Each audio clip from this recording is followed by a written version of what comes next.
Germany के एक school में एक अजीब और डरावनी घटना की पुलिस जांच चल रही होती है। स्कूल के बाहर एक टेबल पड़ी होती है जिस पर खून लगा होता है और पहले फ्लोर की दीवार में एक बहुत बड़ा छेद नजर आता है।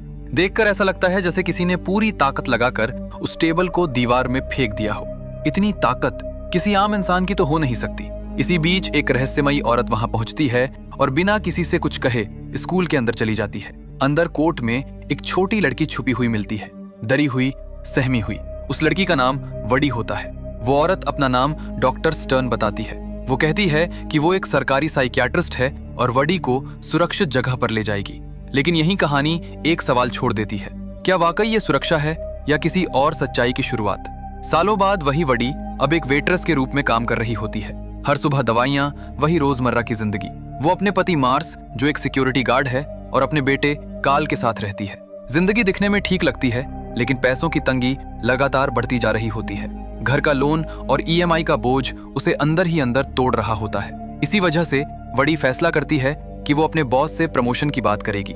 काम खत्म होने के बाद वो बॉस के ऑफिस जाती है और अपनी 3 साल की मेहनत का हवाला देती है, लेकिन बॉस साफ मना कर देती है। कहती है कि अभी सही वक्त नहीं है और ऊपर से वडी पर और ज्यादा काम डाल देती है। कचरा फेंकने का काम उसे बेहद बुरा लगता है, फिर भी वो चुप रहती है क्योंकि उसे उम्मीद है कि शायद आगे कुछ बदल जाए। उसी दौरान एक भिखारी उससे खाना मांगता है। बॉस को बिना बताए वड्डी उसे थोड़ा खाना दे देती है। वो आदमी शुक्रिया कहता है और अजीब सी बात कहता है, तुम हमारे जैसी हो। वड्डी उसकी बात समझ नहीं पाती और घर के लिए निकल जाती है। रास्ते में कुछ गुंडे उसे छेड़ने लगते हैं। वड्डी हेडफोन लगाकर उन्हें नजरअंदाज करती है। थोड़ी देर बाद एक पुल पर एक आदमी उसकी तरफ दौड़ता हुआ आता है। डर के मारे वड्डी बैग घुमाकर वार कर देती है। वो आदमी वही भिखारी निकलता है। उसका नाम मैरिक होता है। वो अचानक वड्डी से पूछता है कि क्या वो रोज अपनी दवाइयां लेती है। वड्डी हैरान रह जाती है।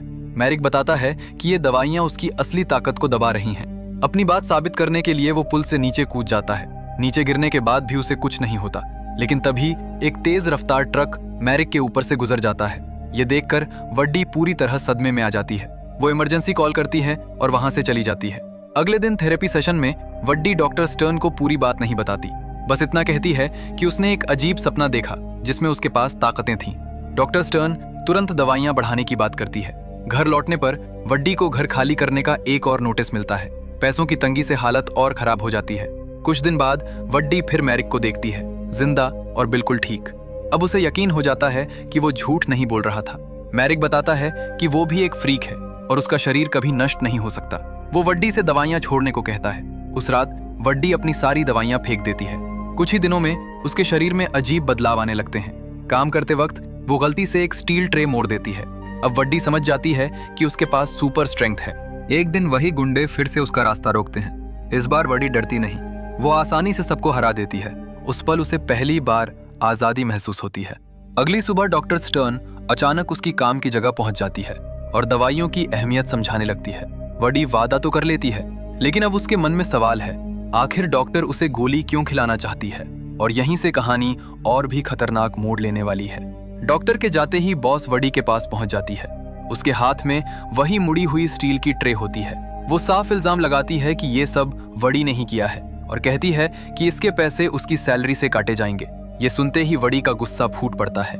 वो बॉस को शर्ट से पकड़कर आसानी से हवा में उठा लेती है। अगर मेरे पैसे काटे ना तो जिंदगी भर पछताओगी। डर के मारे बॉस ऑफिस के अंदर भाग जाती है। इसके बाद वडी मैरिक से मिलती है और अपनी ताकतों के बारे में पूछती है।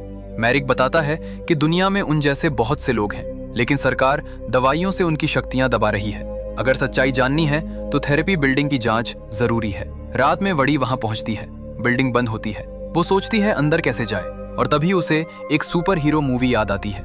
अगले ही पल वो जबरदस्त छलांग लगाकर बिल्डिंग के अंदर पहुंच जाती है।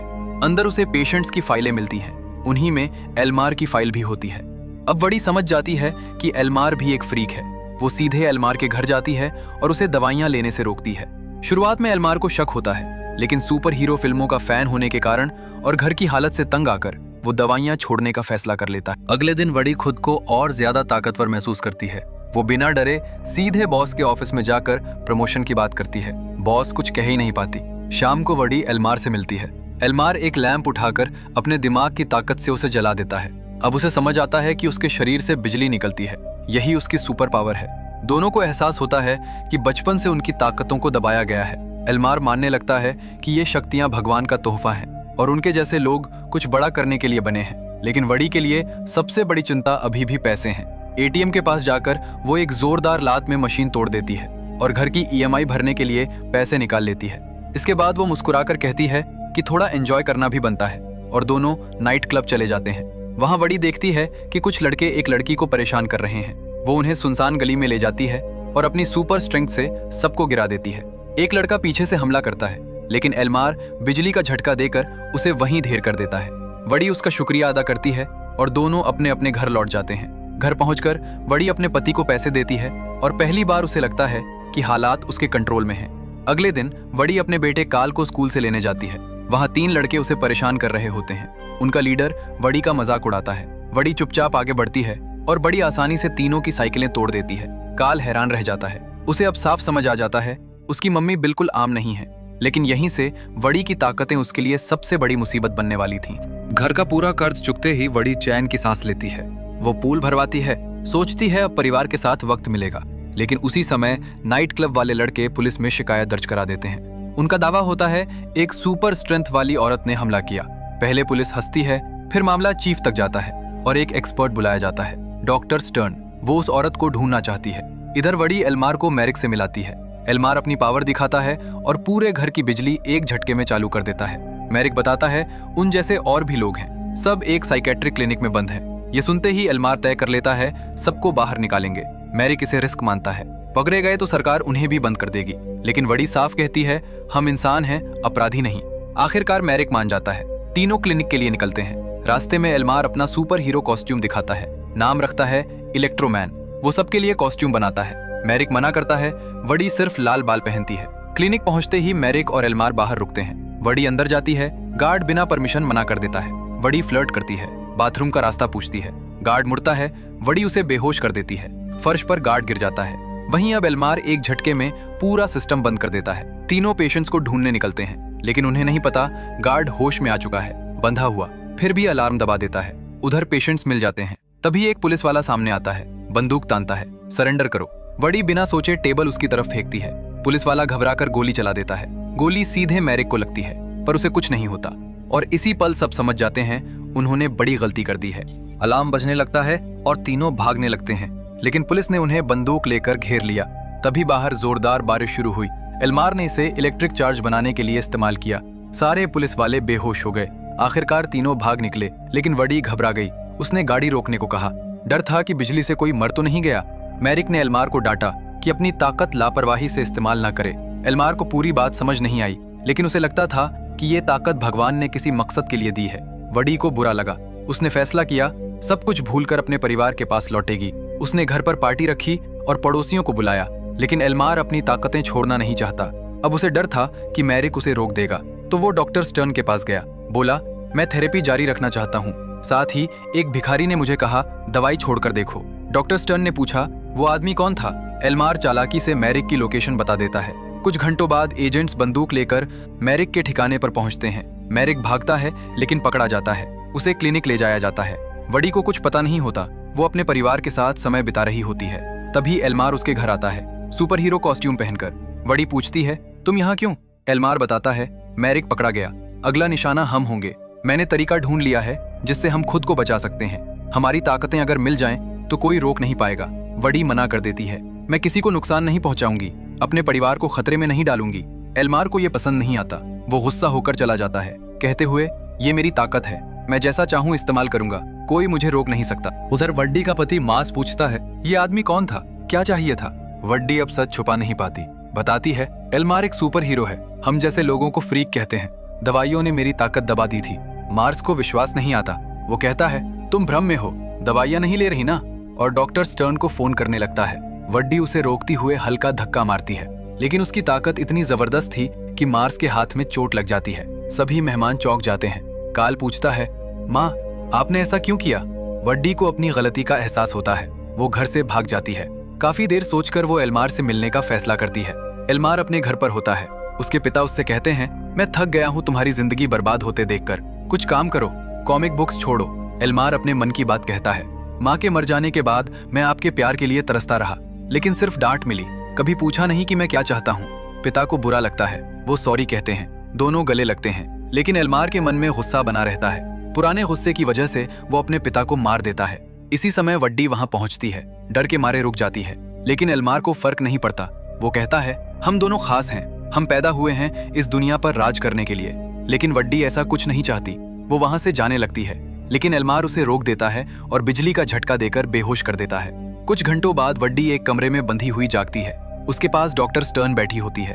वड्डी भागने की कोशिश करती है, लेकिन डॉक्टर स्टर्न उसे रोकते हुए कहती है, मैं सिर्फ तुम्हें बचा रही हूँ। तभी वड्डी के दिमाग में पुरानी यादें तैरने लगी। स्कूल का वो दिन जब वो अपनी माँ के साथ प्रिंसिपल ऑफिस गई थी। प्रिंसिपल ने उसके हेडफोन्स छीन लिए थे। गुस्से में वड्डी ने अपनी ताकत दिखाई, टेबल को प्रिंसिपल की तरफ फेंक दिया।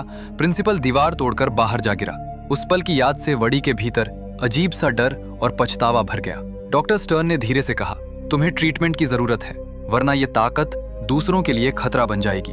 साथ ही उसने मार्स से भी कहा कि अपने बेटे काल का चेकअप करा ले, कहीं उसमें भी ये शक्ति तो नहीं आ गई। वड्डी ने डॉक्टर की बात मानना शुरू किया, क्लिनिक में जाने लगी।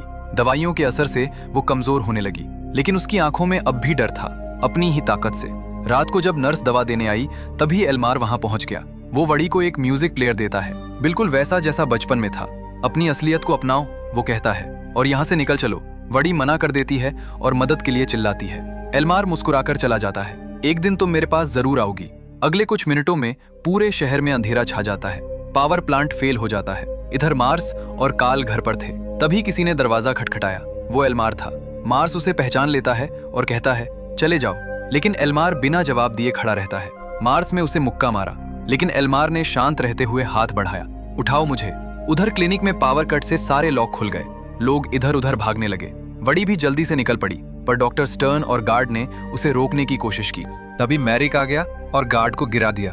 डॉक्टर स्टर्न ने बंदूक उठाई, गोली चल गई, मैरिक को लगी। दवाइयों के कारण उसकी ताकत काम नहीं कर रही थी। वो वहीं गिर पड़ा। वड्डी को गुस्सा आया, उसने डॉक्टर को धक्का दे दिया, लेकिन मैरिक मरते समय वड्डी से बोला, सच दुनिया को पुटसाओ, लोगों को हमारे बारे में पता होना चाहिए। वड्डी घर भागी। एल्मार काल के पास खड़ा था, चारों ओर स्लॉट कार का ट्रैक। फिर से बोला, मेरे साथ चलो, हम मिलकर दुनिया पर राज करेंगे। वड्डी ने मना किया, फिर भी एल्मार ने हमला किया। वड्डी की ताकत अभी पूरी तरह नहीं आई थी। एल्मार ने उसे मारकर दूर फेंक दिया। वड्डी बाथरूम के पास गिरी। मार्स तारों में फंसा हुआ था। उसने वड्डी को रबड़ ग्लव्स फेंक दिए। वड्डी ने जल्दी से पहन लिए और एल्मार पर जवाबी हमला किया। जोरदार धक्का। एल्मार खिड़की से सीधे पूल में जा गिरा। पानी में शॉर्ट सर्किट से उसकी शक्ति उसके ही शरीर में उलझ गई। एल्मार वहीं मर गया। लड़ाई खत्म। वड्डी ने अपने परिवार को बचा लिया। बताया कि कुछ दिनों के लिए वो भागेगी, क्योंकि उसे और फ्रीक्स को ढूंढना है। कार्ल और मार्स उसकी सच्चाई स्वीकार कर चुके थे। कुछ दिन बाद एजेंट्स एल्मार की डेड बॉडी के पास पहुंचे। वड्डी अपना मिशन शुरू करती है, दूसरे फ्रीक्स को ढूंढना, उन्हें आजाद करना और सच दुनिया के सामने लाना। उसे अब कोई रोक नहीं सकता। वड्डी की कहानी अभी खत्म नहीं हुई, लेकिन मूवी यही खत्म हो जाती है। वीडियो पसंद आई तो लाइक और सब्सक्राइब करना ना भूलें।